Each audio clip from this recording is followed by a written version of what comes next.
Hello दोस्तों, स्वागत करते हैं आपका अपने YouTube चैनल शाश्वत में। जैसा कि मैं मनोज सर आज आपके लिए एक बेहतरीन टॉपिक लेकर आया हूं, जो कि परीक्षा की दृष्टि से यहां से हर बार एक या दो प्रश्न पूछे जाते हैं। जैसा कि आज का जो टॉपिक है आपका क्रिया विशेषण।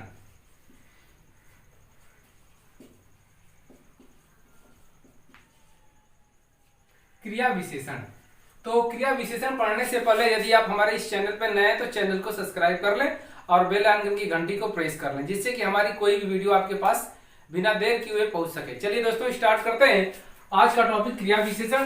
तो सबसे पहली बात यह कि क्रिया विशेषण ये शब्द आया कहां से।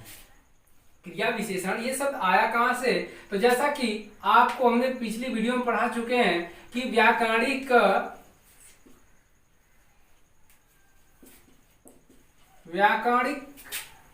प्रयोग के आधार पर व्याकरणिक प्रयोग के आधार पर शब्दों का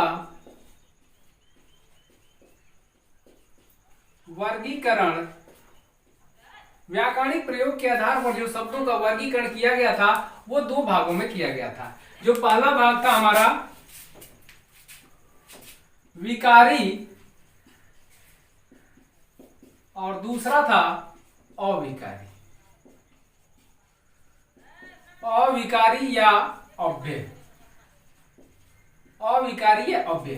तो जैसा कि हमने आपको बताया है कि विकारी किसे कहते हैं, जिसमें लिंग वचन कारक के आधार पर जिसमें परिवर्तन किया जाता है उसे हम विकारी कहते हैं। जिसमें लिंग वचन और कारक के अनुसार उसमें कोई भी परिवर्तन नहीं किया जा सकता है उसे अविकारी कहते हैं, या उसे ही हम अव्यय कहते हैं। और विकारी में हम सबसे पहला टॉपिक पढ़ते हैं, यह आता है क्रिया विशेषण।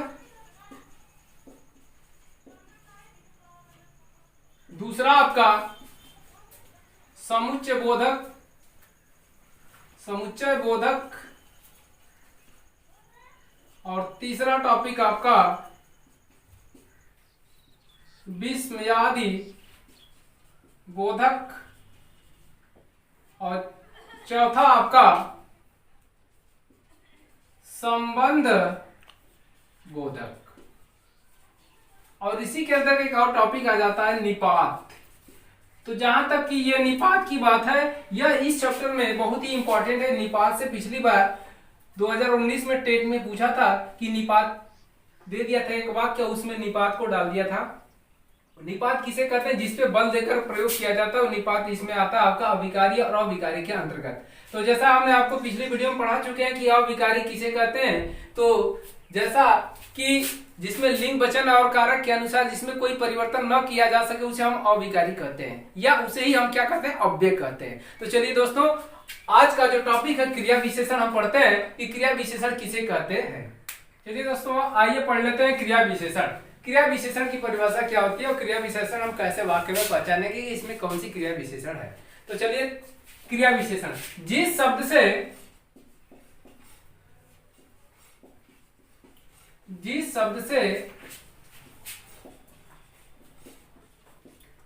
क्रिया की विशेषता जिस शब्द से क्रिया की विशेषता बताई जाए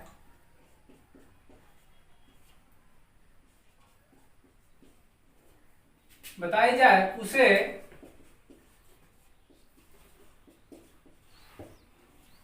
क्रिया विशेषण कहते हैं।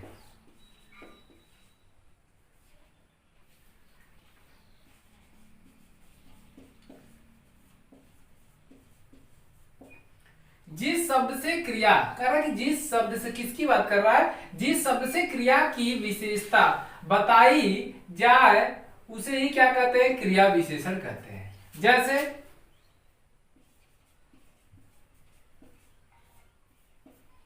राम धीरे धीरे टहलता है। राम धीरे धीरे टहलता है, तो इसमें जो टहलना है, ये टहलना आपकी क्या है, क्रिया है। टहलना आपकी क्रिया है, और उस क्रिया के यानी टहलने की जो विशेषता को व्यक्त कर रहा था, तो राम कैसे चलता है, राम धीरे धीरे टहलता है। तो इस क्रिया की जो विशेषता को बता रहा था, क्या, धीरे धीरे, यही हमारा हो जाएगा क्रिया विशेषण। अर्थात जो क्रिया की विशेषता को बताए उसे ही हम क्या कहते हैं, क्रिया विशेषण कहते हैं, जैसा कि आपको हमने इस उदाहरण के माध्यम से बताया। चलिए इसके नेक्स्ट उदाहरण में जैसे एक और उदाहरण, राम वहां टहलता है। तो राम वहां टहलता है, तो राम आपका क्या हो जाएगा, कर्ता हो जाएगा, और ये टहलना आपकी क्रिया हो जाएगी, और ये वहां आपका जो होगा, राम वहां टहलता है, क्रिया की विशेषता बता रहा है कि कहाँ टहलता है, वहां टहलता है। तो ये जो वहां शब्द है वह हमारा क्या हो जाएगा, क्रिया विशेषण हो जाएगा, क्रिया विशेषण। इस तरह से ये जो उदाहरण हमने आपको प्रस्तुत किया कि राम वहां टहलता है, अर्थात क्रिया की विशेषता को क्या कर रहा है, व्यक्त कर रहा है। इस तरह से यह वाक्य, वहां जो शब्द आया है वह हमारा क्रिया विशेषण है। जैसे में एक और उदाहरण देते हैं, राम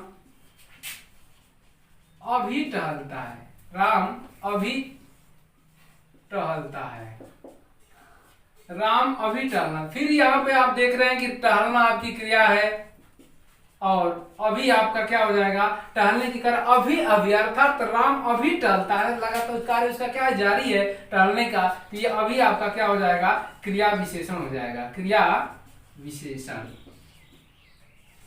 तो इस तरह से आपने देखा कि राम अभी टहलता है, राम वहां टहलता है। ये हमने ये कुछ उदाहरण आपको दिया क्रिया विशेषण के। एक और उदाहरण देते हैं, थोड़ा खाओ,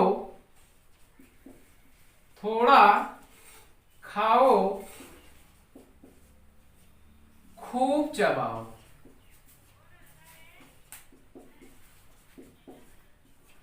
थोड़ा खाओ, खूब चबाओ।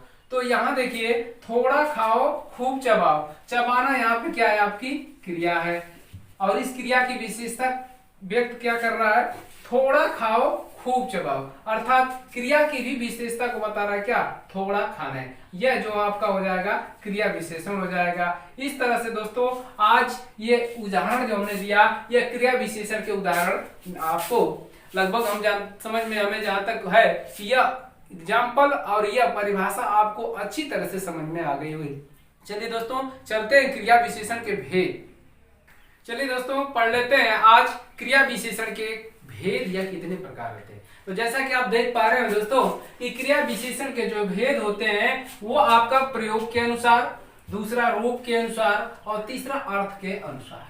फिर इसके बाद प्रयोग के अनुसार जो भेद होते हैं वो आपका पहला होता है साधारण, दूसरा होता है संयोजक, और तीसरा होता है अनुबंध। रूप के अनुसार क्रिया विशेषण के जो भेद होते हैं, ये पहला होता है मूल क्रिया विशेषण, और दूसरा होता है यौगिक क्रिया विशेषण, और तीसरा होता है स्थानिक क्रिया विशेषण। इसके बाद अर्थ के अनुसार जो क्रिया विशेषण के जो भेद होते हैं, एक होता है परिमाणवाचक विशेषण और दूसरा होता है रीतिवाचक विशेषण।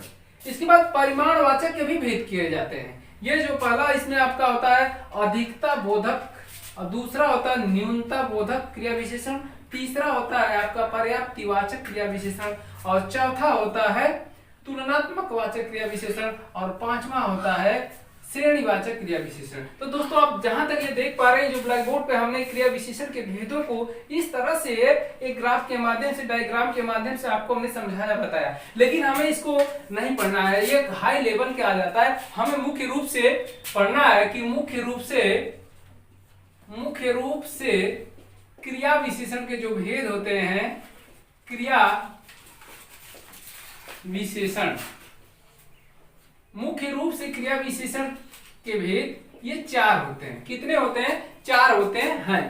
क्रिया विशेषण के जो भेद हमको पढ़ना है वह मुख्य रूप से, अगर आपसे मुख्य रूप से पूछा जाए कि मुख्य रूप से क्रिया विशेषण के कितने भेद होते हैं, तो मुख्य रूप से क्रिया विशेषण के 4 भेद होते हैं। इन्हीं चारों भेदों को ही हम आपको पढ़ाएंगे। ये जो हाई लेवल है, ये जो डायग्राम हमने आपको बताया, ये केवल क्रिया विशेषण के भेदों को हमने डिफाइन कर दिया कि ऐसे ये सारे सिस्टम के अनुसार इसको हम पढ़ेंगे, लेकिन ये थोड़ी सी हाई लेवल की है। लेकिन हमें क्या पढ़ना है, मुख्य रूप से क्रिया विशेषण के जो भेद है वो 4 होते हैं। पहला कौन सा होता है, आइए एक बार उसे हम नोट करते हैं। चलिए दोस्तों पढ़ लेते हैं। क्रिया विशेषण के जो भेद देते हैं वो मुख्य रूप से कितने होते हैं, तो आपसे मुख्य रूप से अगर क्रिया विशेषण के जो भेद पूछे जाते हैं ये 4 होते हैं। पहला आपका होता है रीतिवाचक क्रिया विशेषण, दूसरा होता है स्थानवाचक क्रिया विशेषण, और तीसरा होता है कालवाचक क्रिया विशेषण, और चौथा होता है परिमाणवाचक क्रिया विशेषण। ये जो है मुख्य रूप से क्रिया विशेषण के ये भेद हैं। हम इसको अगली वीडियो में एक एक करके डिफाइन करते हुए पढ़ेंगे। दोस्तों आज की वीडियो यहीं समाप्त करते हैं, और यह आशा उम्मीद करता हूं कि आज की वीडियो आपको बहुत ही बेहतरीन ढंग से समझ में आ गई होगी। तो इस हमें बताएंगे कि यह वीडियो आपको कैसी लगी, लाइक और कमेंट करके। मिलते हैं दोस्तों नेक्स्ट वीडियो में, तब तक के लिए धन्यवाद।